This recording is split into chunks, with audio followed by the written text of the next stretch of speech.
The king and queen of hearts were seated on their throne when they arrived, with a great crowd assembled about them, all sorts of little birds and beasts, as well as the whole pack of cards. The knave was standing before them, in chains, with a soldier on each side to guard him, and near the king was the white rabbit, with a trumpet in one hand, and a scroll of parchment in the other.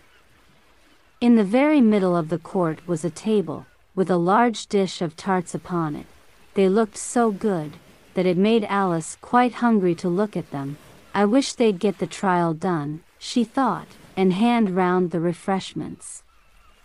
But there seemed to be no chance of this, so she began looking at everything about her. To pass away the time, Alice had never been in a court of justice before, but she had read about them in books, and she was quite pleased to find that she knew the name of nearly everything there. "That's the judge," she said to herself, because of his great wig.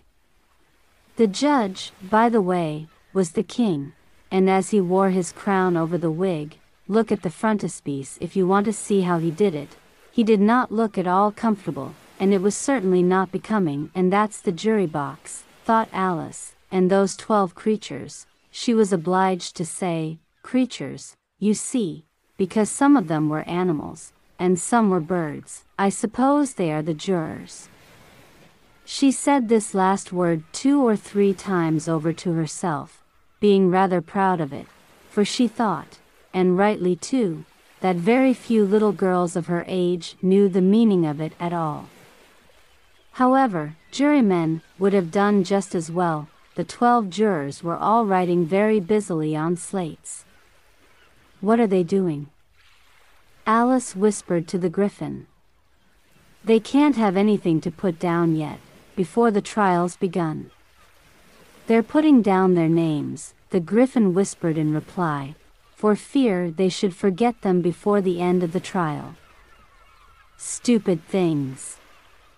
Alice began in a loud, indignant voice, but she stopped hastily, for the white rabbit cried out, "Silence in the court," and the king put on his spectacles and looked anxiously round, to make out who was talking. Alice could see, as well as if she were looking over their shoulders, that all the jurors were writing down "stupid things" on their slates, and she could even make out that one of them didn't know how to spell "stupid," and that he had to ask his neighbor to tell him.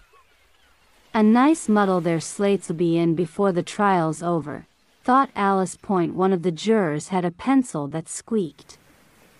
This, of course, Alice could not stand, and she went round the court and got behind him, and very soon found an opportunity of taking it away. She did it so quickly that the poor little juror, it was Bill, the lizard, could not make out at all what had become of it, so, after hunting all about for it, he was obliged to write with one finger for the rest of the day, and this was of very little use, as it left no mark on the slate. "Harold, read the accusation," said the king. On this the white rabbit blew 3 blasts on the trumpet, and then unrolled the parchment scroll, and read as follows: "The Queen of Hearts, she made some tarts. All on a summer day, the knave of hearts, he stole those tarts, and took them quite away. Consider your verdict," the king said to the jury. "Not yet, not yet," the rabbit hastily interrupted. "There's a great deal to come before that." "Call the first witness," said the king, and the white rabbit blew 3 blasts on the trumpet, and called out, "First witness." The first witness was the Hatter. He came in with a teacup in one hand and a piece of bread and butter in the other. "I beg pardon, your majesty," he began, "for bringing these in, but I hadn't quite finished my tea when I was sent for." "You ought to have finished," said the king. "When did you begin?" The Hatter looked at the March Hare, who had followed him into the court, arm in arm with the Dormouse. 14th of March, I think it was," he said. 15th, said the March Hare. 16th, added the Dormouse. "Write that down," the king said to the jury, and the jury eagerly wrote down all 3 dates on their slates, and then added them up, and reduced the answer to shillings and pence. "Take off your hat," the king said to the hatter. "It isn't mine," said the hatter. "Stolen," the king exclaimed, turning to the jury, who instantly made a memorandum of the fact. "I keep them to sell," the hatter added as an explanation. "I've none of my own. I'm a hatter." Here the queen put on her spectacles, and began staring at the hatter, who turned pale and fidgeted. "Give your evidence," said the king, "and don't be nervous, or I'll have you executed on the spot." This did not seem to encourage the witness at all. He kept shifting from one foot to the other, looking uneasily at the queen, and in his confusion he bit a large piece out of his teacup instead of the bread and butter. Just at this moment Alice felt a very curious sensation, which puzzled her a good deal until she made out what it was. She was beginning to grow larger again, and she thought at first she would get up and leave the court. But on second thoughts she decided to remain where she was. "As long as there was room for her, I wish you wouldn't squeeze so," said the dormouse, who was sitting next to her. "I can hardly breathe." "I can't help it," said Alice very meekly. "I'm growing." "You've no right to grow here," said the dormouse. "Don't talk nonsense," said Alice more boldly.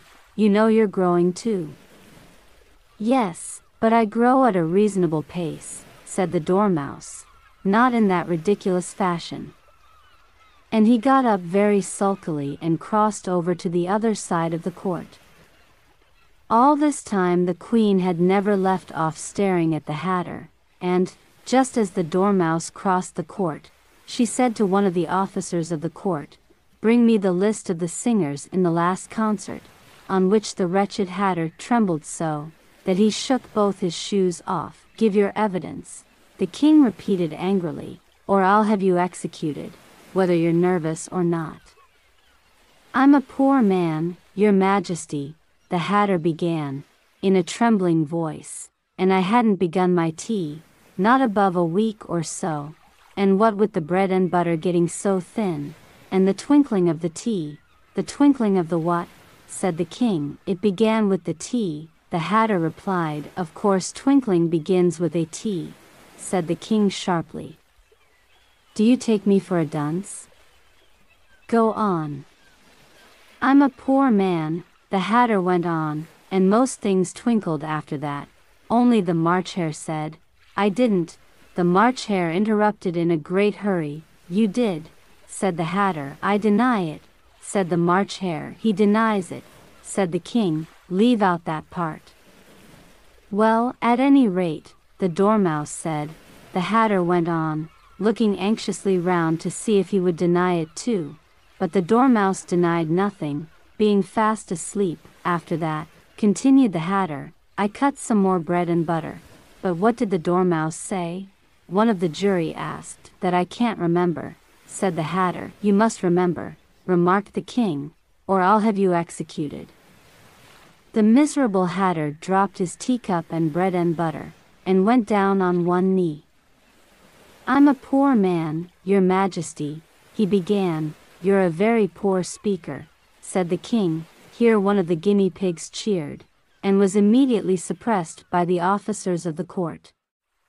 As that is rather a hard word, I will just explain to you how it was done. They had a large canvas bag, which tied up at the mouth with strings. Into this they slipped the guinea pig, head first, and then sat upon it. "I'm glad I've seen that done," thought Alice. "I've so often read in the newspapers, at the end of trials, there was some attempt at applause, which was immediately suppressed by the officers of the court, and I never understood what it meant till now." "If that's all you know about it, you may stand down," continued the king. "I can't go no lower," said the hatter. "I'm on the floor, as it is." "Then you may sit down," the king replied. Here the other guinea pig cheered, and was suppressed. "Come, that finished the guinea pigs," thought Alice. "Now we shall get on better." "I'd rather finish my tea," said the Hatter, with an anxious look at the Queen, who was reading the list of singers. "You may go," said the King, and the Hatter hurriedly left the court, without even waiting to put his shoes on, and just take his head off outside. The Queen added to one of the officers, but the Hatter was out of sight before the officer could get to the door. "Call the next witness," said the King. The next witness was the Duchess's cook. She carried the pepper box in her hand, and Alice guessed who it was, even before she got into the court, by the way the people near the door began sneezing all at once. "Give your evidence," said the King. "Shan't," said the cook. The King looked anxiously at the White Rabbit, who said in a low voice, "Your Majesty must cross-examine this witness." "Well, if I must, I must," the King said, with a melancholy air, and, after folding his arms and frowning at the cook till his eyes were nearly out of sight, he said in a deep voice, "What are tarts made of?" "Pepper, mostly," said the cook. "Treacle," said a sleepy voice behind her. "Collar that dormouse," the Queen shrieked out. "Behead that dormouse. Turn that dormouse out of court. Suppress him. Pinch him. Off with his whiskers."